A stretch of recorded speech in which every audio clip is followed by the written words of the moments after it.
ভারপ্রাপ্ত রাষ্ট্রপতির দায়িত্ব নিয়েছেন জাতীয় সংসদের স্পিকার হাফিজ উদ্দিন আহমেদ। শারীরিক ও মানসিক অসামর্থ্যের কথা উল্লেখ করে রাষ্ট্রপতি পদত্যাগ করেছেন। শুক্রবার বিকেলে তিনি জাতীয় সংসদের স্পিকারের কাছে পদত্যাগপত্র জমা দেন।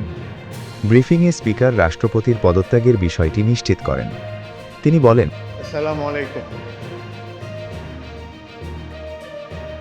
গণপ্রজাতন্ত্রী বাংলাদেশের সংবিধানের 50 অনুচ্ছেদের দফা 3 অনুযায়ী মহামান্য রাষ্ট্রপতি জনাব মোহাম্মদ শাহাবুদ্দিন তার স্বাক্ষরযুক্ত পদত্যাগপত্র আজ 24শে জুলাই 2026 9 শ্রাবণ 1433 তারিখে রোজ শুক্রবার অপরাহ্ন 5:01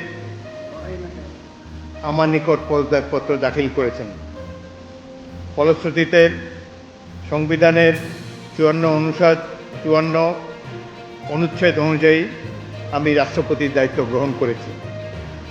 পদত্যাগপত্রটি আমি গ্রহণ করেছি এবং জাতীয় সংসদ সচিবালয়ের রেকর্ডে সংরক্ষণ এবং প্রয়োজনীয় প্রশাসনিক কার্যক্রম গ্রহণের জন্য নির্দেশ প্রদান করা হলো।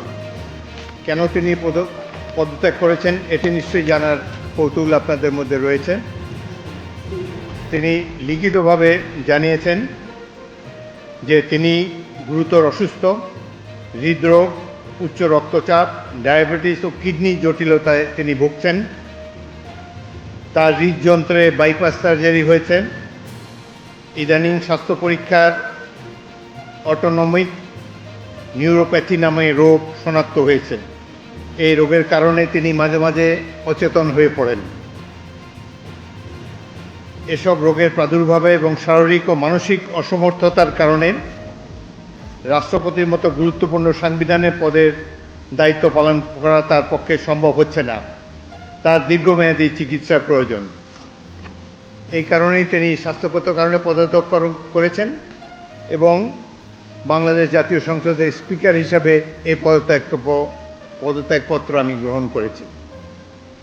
সংবিধানে ইতিমধ্যে আপনারা জানেন যেদিন আমি স্পিকার হিসাবে শপথ নিয়েছি সেই দিনই ভারপ্রাপ্ত রাষ্ট্রপতি হিসেবেও শপথ নিয়েছি যদি প্রয়োজন হয়।